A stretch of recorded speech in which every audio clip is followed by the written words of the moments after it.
But where are you really from? A podcast about the Asian American struggle.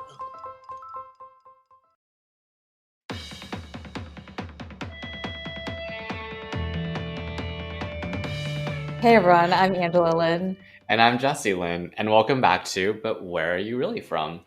Today we're talking all things elections and voting because that shit is coming up soon. But we're not keeping it super insular just to the United States. We actually have a special guest with us, Savannah, who's going to be providing a different perspective because she is in Taiwan right now. She's from Taiwan. So we're also going to be talking about what democracy and voting is like there, kind of comparing and contrasting with the United States. So before we get started, I wanted to let Savannah give a little introduction to herself. Okay, good morning. It's morning time from Taiwan, and I'm Savannah. I'm pretty honored to be invited. So first, thanks for inviting me. So basically about me, I live in Taiwan and I work as a flight attendant. So I think I do travel around the world and then see different, stuff about democracy or how do we say that, communism, because I live beside China. So I don't know. Let's talk about it. Hey guys, we wanted to talk about how much we've loved doing this podcast. It's given us an ability to share our stories with a whole new audience we never thought would even be interested in what we had to say. It's allowed us to connect with the broader Asian American community. It's something that's been really special for us and has only been possible because we have Anchor, which has allowed us to really easily create this podcast and distribute it to everywhere that people listen. Download the free Anchor app or go to anchor.fm to get started. And I know Savannah because when I went back to Taiwan, I think it was like 3 or 4 years ago by now, but I went back for my cousin's wedding and I was with my parents and they were like, "Do you need friends?" I was like, "Yeah, I need friends. I don't know anyone." I don't know anyone. And they're like, "Okay, we're going to set you up with a friend date." And I was like, this might be a disaster. And then Savannah showed up and she's so fun and she's so bubbly. So we had a really good time and we've been in touch ever since. So thank you, parents, for setting me up on a friend date. Oh, that's so nice. But before we get into, okay, compare and contrast, because our United States elections are coming up real quick, I think we wanted to give a plug. Jesse? Yeah, so some of you guys might be wondering why we're talking about the vote, because the vote applies to everyone in the US.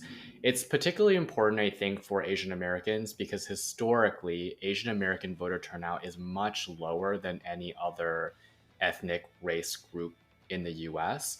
And there are like a number of reasons we can talk about as to why that might be the case. But I think it's really important as we move forward to be more civic minded and to develop our country and to move us in the direction that we all have a vision for. It's super important that we get out and vote.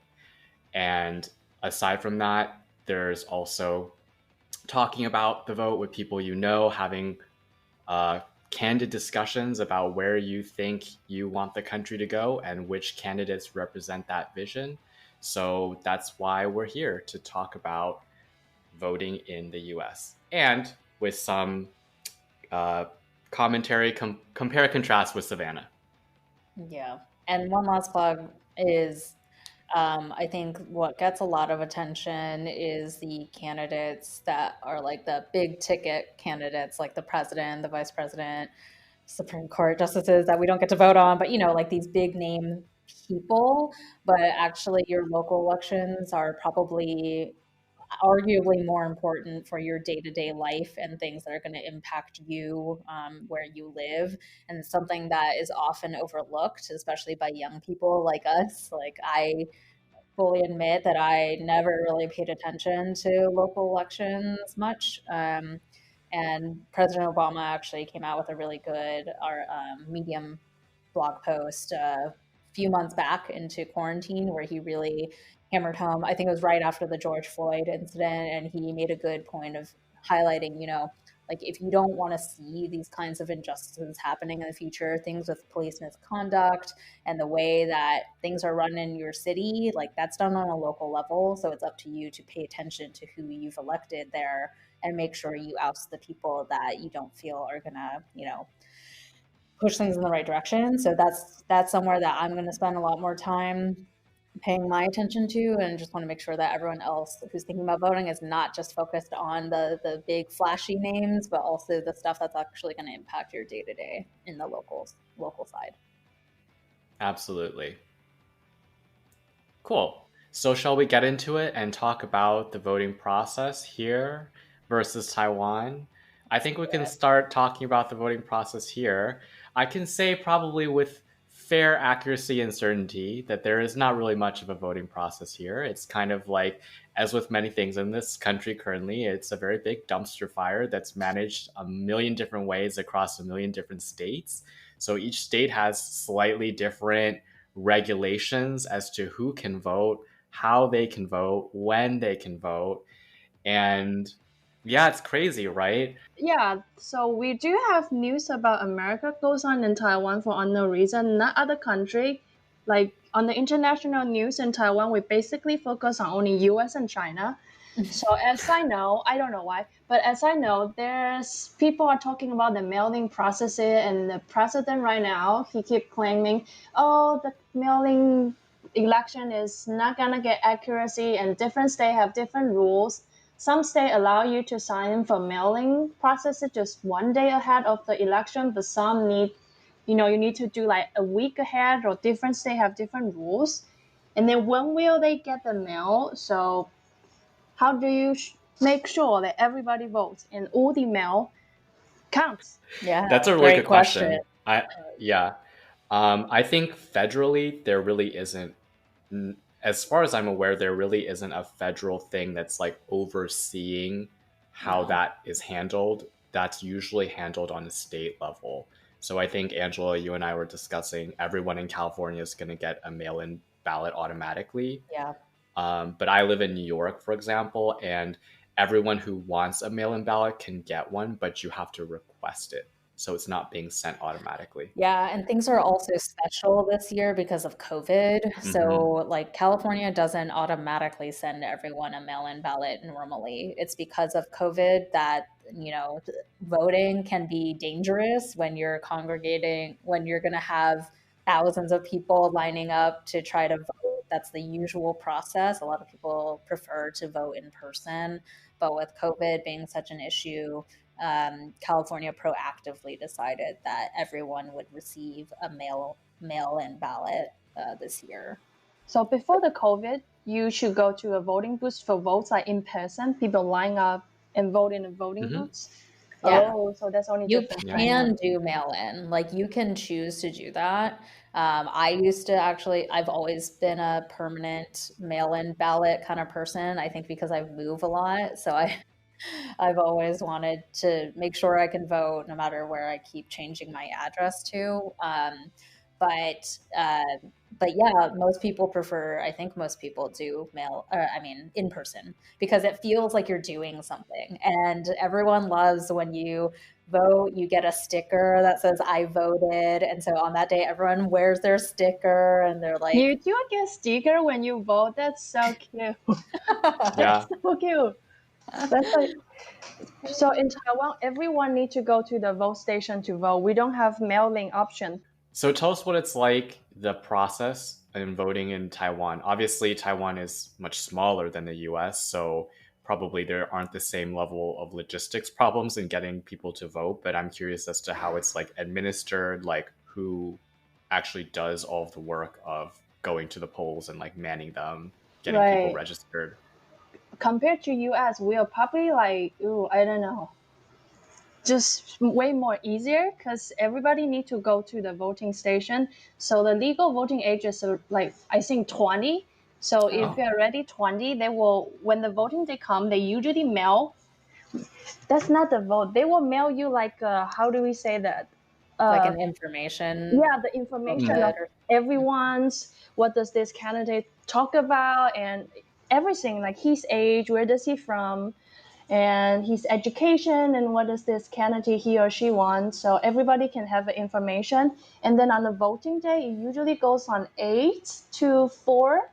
So they will like divided everyone into different sections, basically like into, how we say that, 5 kilometers, or even just each 10 kilometers have one voting booth, which means everyone just need to go out and vote. It will be like 10 minutes walking destination basically for everyone, because we are a small tiny country. There are like more than 2,000 voting booths, so everybody can go out for vote.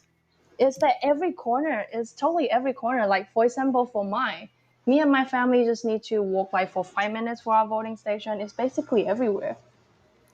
Are you assigned a voting station, or can you go to any of them? No, you can't assign it. They divide it by where, like by your, how do we say that, postcode. Okay, so they do tell you that you have to go to But a you certain. can't choose. They do go tell you where you go. And usually the voting booths will be some elementary school and high school. That's similar Same. to here, I Yeah. think. Yeah. So, really important question. What is the voting right like in Taiwan? Like, is it mandatory that you vote? Is it optional that you vote? I think it's option. It's not mandatory. It's not like some. Okay. I think Australia, if you didn't go to vote, they will like fine you like few $1,000s. Yeah, I heard it. If you There's didn't some go to countries vote. like that, yeah. Yeah, but in Taiwan, it's optional.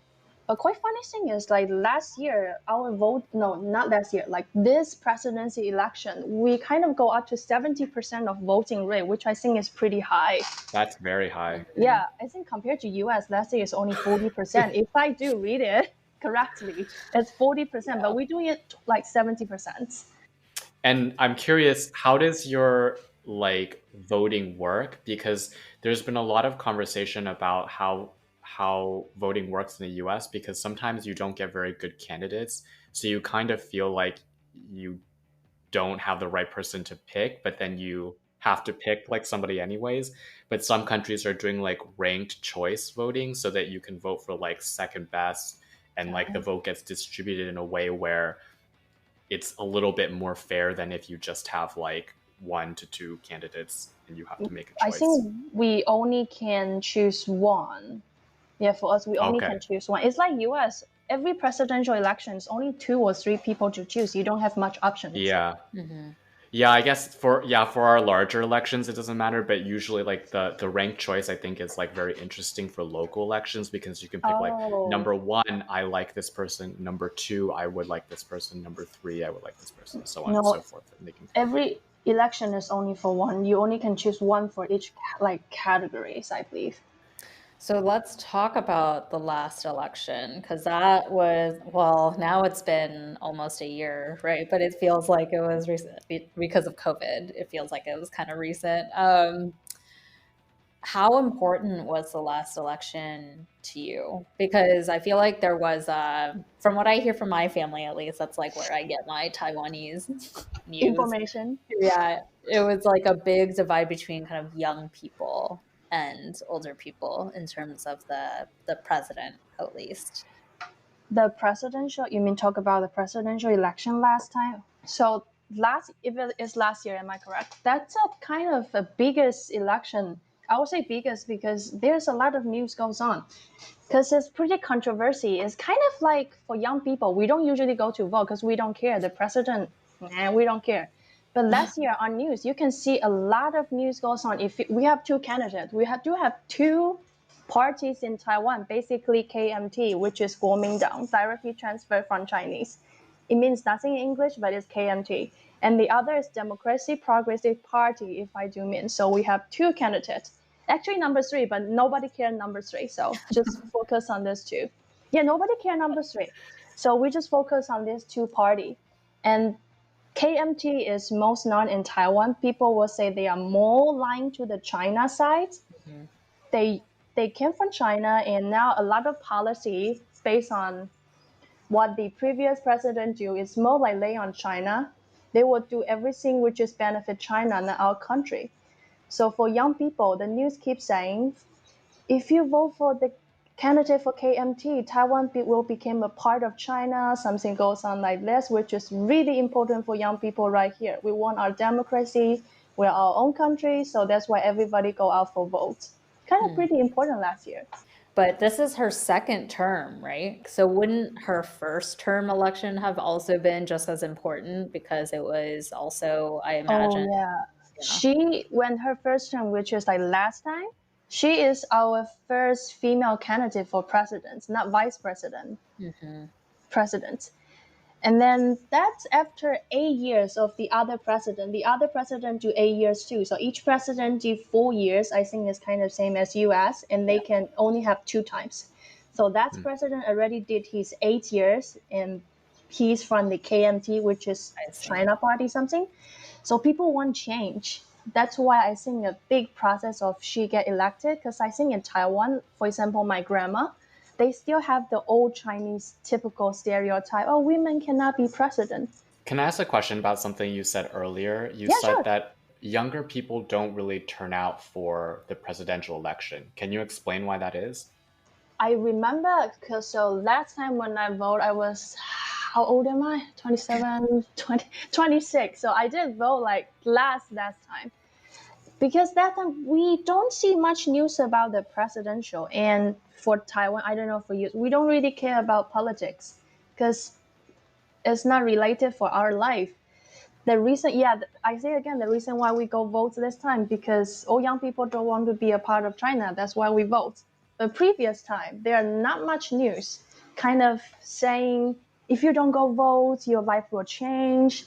And if you don't go vote, one day you might need to change your passport. And Facebook, like for example, they will keep saying news this time. If you don't go vote, you can no longer use Facebook. If you don't go vote, you can no longer browsing on YouTube.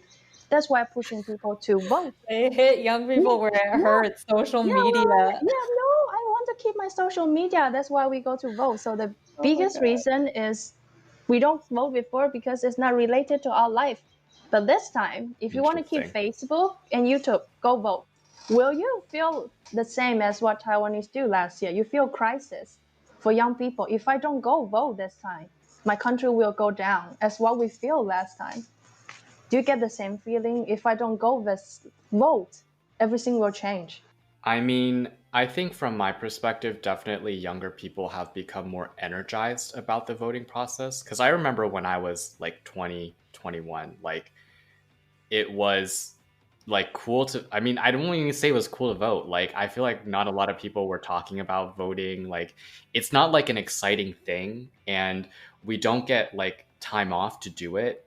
So it's like, I mean, like technically, I think technically you have to, the companies have to give you like 2 hours or something, but it's like just not done in a way that makes it easy for you to vote. So it's like kind of difficult, like you have to go out of your way to do it. But then as more and more of the news came up about how, like, I guess the direction that the government was going or the direction that the country is going, and with all of these things that have been happening that Angela has said, I think it's really motivated a lot more people to try and vote because they realize that the vote does matter. Like, it does matter who you put in places of power, from both local elections to the highest office in the US, because those people affect the policy, which affects our lives. For me, I don't disagree with anything you just said, but I kind of feel like the most youth-driven election of like recent times was Obama's first run. I think that was the biggest youth-driven movement, and it's because he spoke to young people in a way that like no other politician has ever spoken to our people. And like honestly, we're young people are like constantly still like grieving over the fact that we don't have Obama still as a president. Like we can't get over it. It's like a boyfriend that broke up with you that like you don't want to accept that happened. And I remember that feeling of like, oh my God, this is change because he was the first Black president. So it's similar to for you guys, like first female president, right? It's like this is a big, like if nothing, like symbolic change forward country. And he like really understood young people and like seemed like he actually listened and cared, and like that was the last president, I think, where like everyone, it felt like more young people came out like explicitly because they were positively motivated to want to vote. I do agree, like young people are like very much like we have to vote now, like but it's more driven by like what you were saying of like a little bit of like crisis mode. It's different because in the Obama era, it was like hopeful. You're like, this, I can like be a part of like really positive step forward for the country versus this. Yeah. I need to vote to like prevent the country from going backwards. For going backwards. Yeah. Right now. I'm so glad you said that because I think that's exactly the case. With Obama, the campaign spoke to the needs and the ideals that young people had for the US.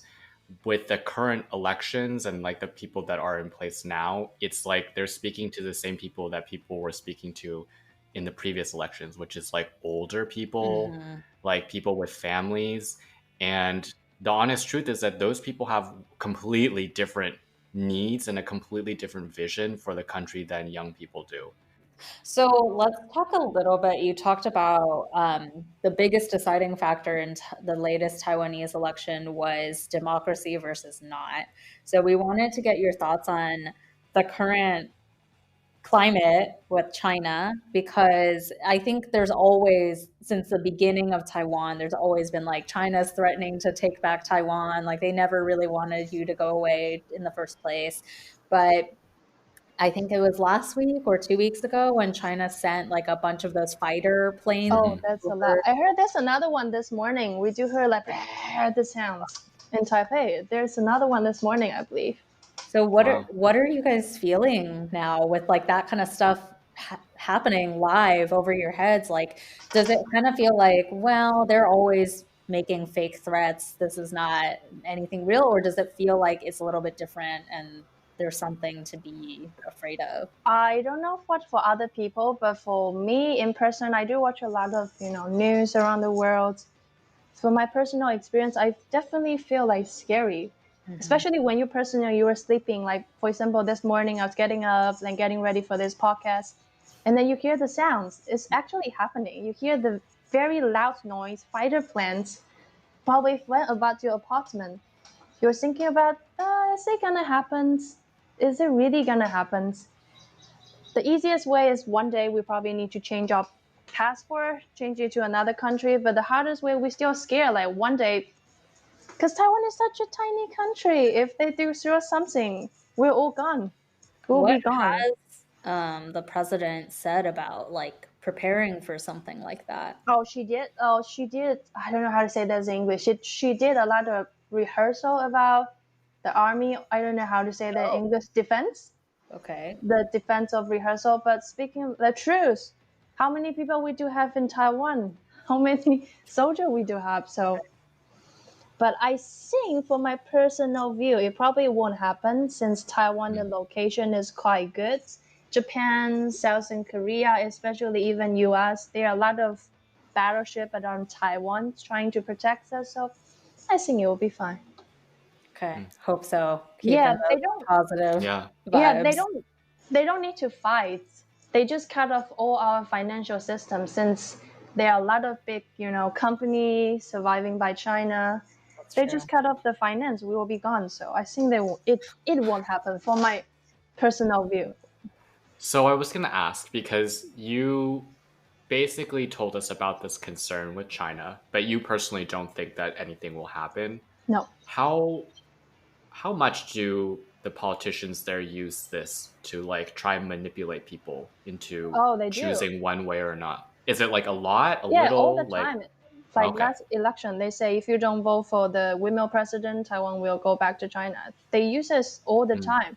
Like, especially last election, they used the Hong Kong crisis too. Yeah. They'll say, look what happened in Hong Kong. It's going to be Taiwan. They say, if you don't go vote Hong Kong today, tomorrow Taiwan. That's the biggest slogan for this election. So they do use this to manipulate it all the time. Oh, especially we do have our first time, how do we say that in English? We remove a mayor. We get to vote. Like, for example, in California, everybody can vote. Say we don't like this senator, we can remove him. We do remove a mayor in Taiwan. like this year, it's the first time happened in history because we found out, first of all he say his promise are fake. And the secondary, we found out he probably get money from China. That's as what I see from the news. So that's why we recall him, like remove him from his position. Wow. We vote to remove him from his position. First time in the history, quite big deal. That's why you say manipulated. Yeah. And do people, like, a lot of people buy into it? Like, they believe in what they're saying? So. Or So that's why he's been removed, because we buy what the other party say. Is it fake? Okay. It's true. I don't know. From my personal view, I don't know. But it does happen. Okay. Wow, this has been a very fun conversation to learn. Very enlightening. Yeah, I learned really. many things. Yeah. Really, yeah, we learned a lot. Thank you for joining us. Yeah. Oh, thank you for inviting. It's quite cool. It's my first podcast. It's so funny. Yeah. It's so interesting. Well, I think we'll transition this into the closing section then.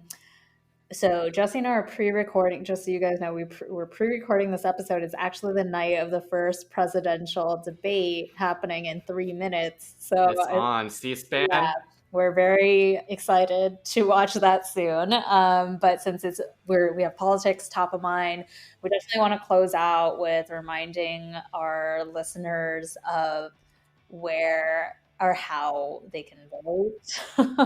California, pretty easy. Like I said, you should be getting your mail-in ballot. But if you want to track where your ballot is, you probably already got 1,000 emails like I did. But if you did not, there's a website called Ballot Tracks. The Tracks is TRAX. There are a million different ways you can check on your voter status, but vote.org is another one that just make sure you're signed up. A lot of times you just assume, but better to double check. And then, yeah, Ballot Tracks for California to track where your thing actually is in the mail.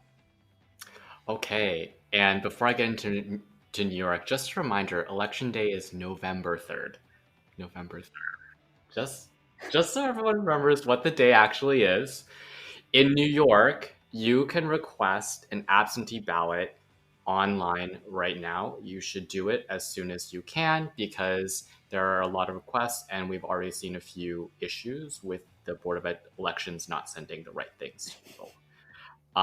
If you want to vote in person, you can do so on Election Day, or you can do early voting.